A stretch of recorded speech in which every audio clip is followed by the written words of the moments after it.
Bringing people and communities together on seclosounds.org. Your listening station.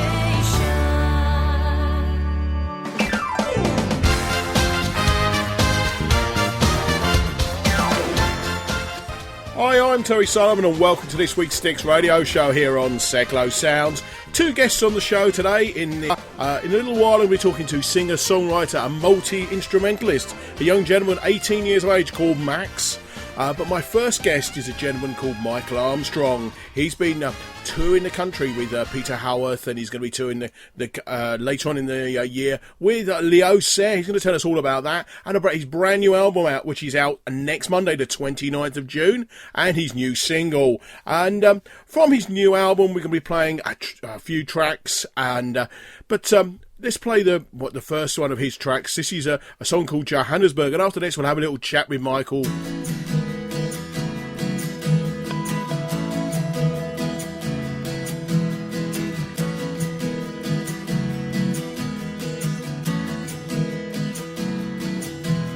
You made it clear you don't agree, but what an opportunity.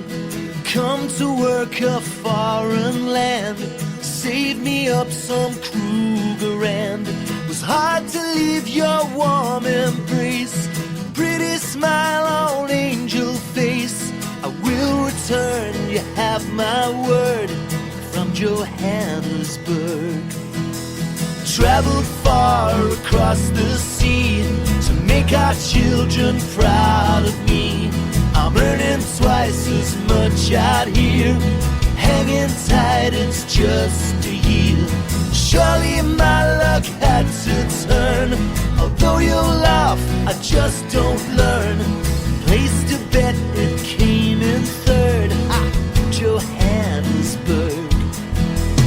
Traded London's charity for dragons on my balcony. The devil handed back the dice, said success means sacrifice. Hear my words and play my voice, let them know I had no choice. I sign off sad but undeterred, love Johannesburg.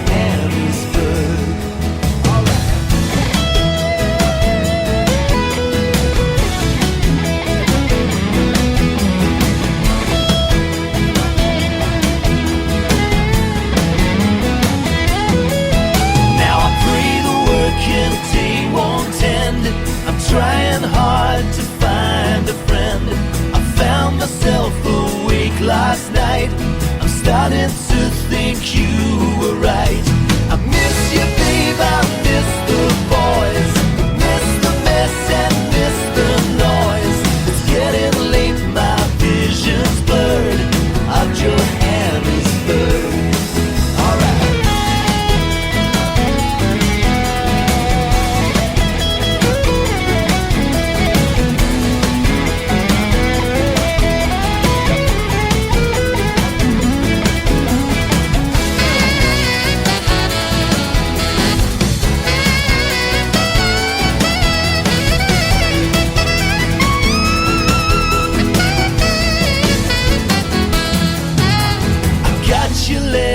Yesterday, 7 months I've been away.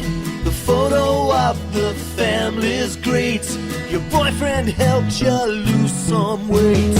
I can't believe there's someone new, but all I've done for you.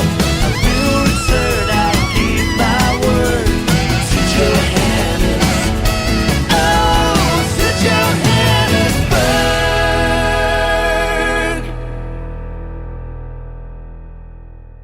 On today's show, well, we've just heard his song, Johannesburg. I'm joined by singer-songwriter Michael Armstrong. Good morning, Michael. Good morning, Terry. How you doing? I'm very good, thanks. I'm a little hoarse. You'll have to forgive me. I've been rehearsing with my band for the last 3 days, singing 8 hours per day. I'm ready for a show on Sunday, so I need to take it a bit easy now. Well, we talk about your shows and that. I mean, Johannesburg, lovely city. Been there a couple of times, 3 times. What was the inspiration for the song? I've never been there myself. Have you not? No, it's not from a personal visit. The song's actually about because before I did this singing job, writing songs job full time, I was running a building company in London with my dad. Mm-hmm. And there was a big, over the last 10, 15 years, there's been a big influx of Eastern European guys coming into the building industry. And lots of them became my friends, and we eventually get to know them, and they kind of tell you stories that they'd left their native Bulgaria or Lithuania or wherever they come from, financial reasons, and they'd left behind their wife and their children. Some of them hadn't, they'd come here for 2 years to work and hadn't been back home to see their families, and some of them hadn't seen their children growing up and things like that. So whenever you think of the politics of the situation, it was a touching human story. Yeah, so I decided to write this song about as if I put myself in their shoes and I went to work and leave my family and go and work in a different place. And I chose Johannesburg. One, because I thought it'd be really interesting to try and get the word Johannesburg in a song. You're a sadist. Times could I what things I could find to rhyme with it. But also, when I was about, probably subconsciously actually, when I was about 9 years old, my dad actually went away to work in Johannesburg. So only gone for about 3 months, but it obviously had some sort of effect on me for it to come out through that song. So there you go. Yeah, I mean, it's a lovely song. I mean, it's a nice place. I mean, South Africa is a great country. I've had the pleasure of going out there 3 or 4 times. Wow. And it's a really nice place. It gets a lot of bad press, but let's not go into that. Yeah. I mean, let's talk about the album. It's a brand new album. It's out next week, isn't it? On the 29th of June. Yeah. It's called Michael Armstrong, the debut album. Yeah, well, it's just called Michael Armstrong. Michael Armstrong. I think the promo copy you have says the debut album, but yes. Yes. It's actually just Michael Armstrong. It's Michael Armstrong, sort of uniquely titled. No, I'm joking. But it's well, not. It wasn't my choice, but the powers that be said for your first album you must have an eponymous album. Wow. Names home your name. I wanted to call it the Cola Paranoia, which is the name of one of the tracks, but I was overruled by my team. Oh well, never mind. There's some great. I mean, on it there's 14 songs. Yeah. Which are 12 are yours, and you've got one Allentown written by Billy Joel, and Maybe Amazed by Paul McCartney. Yeah. Who's he? No, I'm joking. But I mean, this has taken a long while for you to get this album together and get into the music business. It's not an overnight sensation, are you? I'm overnight success after 25 years of trying. Yeah, that's what you describe it as. Well, yeah, I had the pleasure of seeing you. You were supporting Peter Howarth. I know you're still doing some dates with Peter at the moment. Yeah. And I mean, Peter's. Those people who don't know Peter, he's the current lead singer of the Hollies. Worked with Cliff Richard for 25 years, and it was a great show. Absolutely, I think you could have sold the tickets about 3 times over, from what I understand. Yes. Yeah. And it was a great show along at the stables, and everybody loved your stuff. Yeah. So when I got the album, I thought, I must have you on the show. Oh, thank you very much. Very kind. 25 years overnight sensation. So how did you sort of start off in the music business? I know you said you were a builder originally, and well, I mean, not originally. Originally, I was I've always always wanted to play instruments, and I learned as a very young man to I started out as a drummer. And I wanted to write my own songs, and that's not easy on the drums. So I took guitar lessons. I played the guitar, and I taught myself the piano during rugby lessons at school. I hated. I love watching sports, but I don't like playing sports. I don't like getting cold or wet or muddy. And me and you have that in common. I'm much of a coward. I don't want to get hurt. So my school was a rugby school, and they soon realised after a week or two that it wasn't my thing. But they could see that I was a budding musician, so they actually let me not do the rugby and just go and sit in the music room where I taught myself to play piano. So that was good of them in the end. Yeah. I went out writing songs, got a band. We were fairly successful. Did some support shows at the Shepherd's Bush Empire, but then, as these things do, my dad had a successful building company, and he said, while you're doing this music lark, why don't you just come and work for me during the day and earn yourself some money? And I thought, well, that doesn't sound like a bad idea. I'll do that for a couple of weeks or something.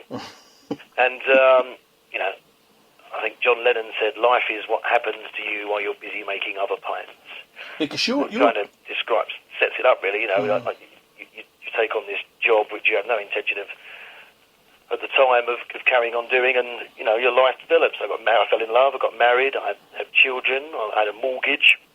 and suddenly this job, which was a part-time, just to cover me sort of for a few months, goes on for years and becomes very important to you. And I never stopped trying to push the music, and I carried on writing and performing wherever I could, and giving the songs to anyone I could. And then I eventually met a lady called Lisa Davis and her husband Charles, who have been in the music business all their lives, and they really loved the music. And that was maybe 4 years ago. And from there, we went on to make an EP, which was quite successful. And then the tours with Peter, as you've said, come about, and eventually this album, which is actually, I say it's 25 years in the making. It took 2 years from the first day I started recording to the time I finally finished it. It was 2 years, which is long enough in itself. So it's been a lot of fun. Yes, right. I mean, I take my hat off. A, I can't play instruments, and B, I can't sing, and C, I can't write songs. So you've got me on all three levels there. So that's not a bad thing. I can't present radio shows. Can you not? Have you tried? No, I haven't. Well, how do you know? No, I'm joking. I mean, you've got one of Paul McCartney's songs on there, and I know you're a huge fan of the Beatles. And a couple of weeks ago, or a week or so ago, you played at the Cavern in Liverpool. Yes, that's right. I did. Yeah, what an absolute thrill. Yeah. I mean, that was to launch the album, wasn't it? That's the album. It was an album preview gig. That's right. Yeah, but we also went on to the. We also did a lot of Beatles numbers. I couldn't go there and not play the Beatles. Wow. That was a real hairs on the back of the neck moment. Yeah, I felt like a homecoming, and I'm very, very, very privileged to have done it. Very happy. So is Paul McCartney? Would you say he was your musical idol, hero, inspiration, whatever you like to call it? Yeah, I mean, I've had a lot of them, but I think initially the Beatles. My parents had the red and blue sort of greatest hits albums in their car, or in the family car when my brother and I were kids, and I think that was the only albums they owned. They got the only cassettes they had in the car, and we would listen to them. So I kind of grew up with them. But I was, the Beatles had long split up. But by that time, I was a child of the 80s, and that was really Paul McCartney's solo time.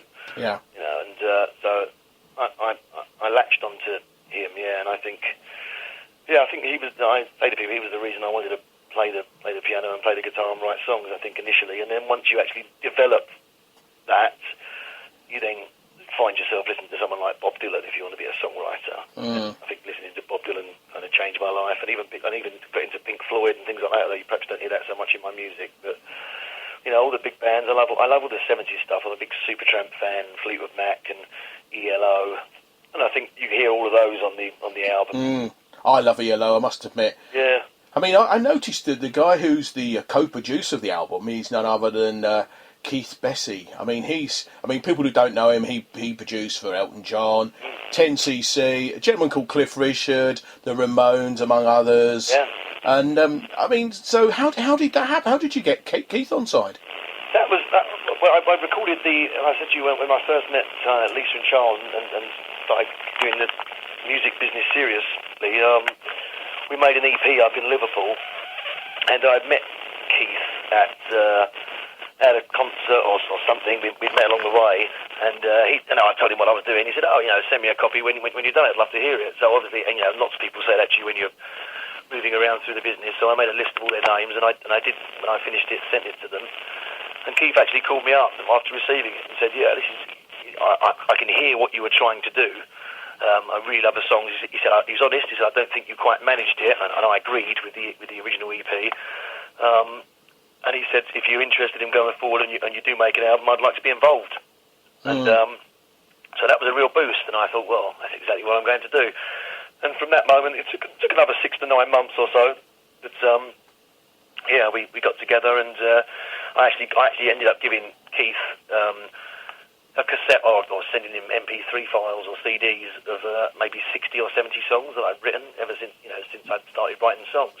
Wow. And he worked through them, each one, and made notes and said, right, these are the ones that are going on the album. And I'm actually really pleased to say that 80% of them were probably ones that I'd only written maybe 6 months to a year prior to meeting him.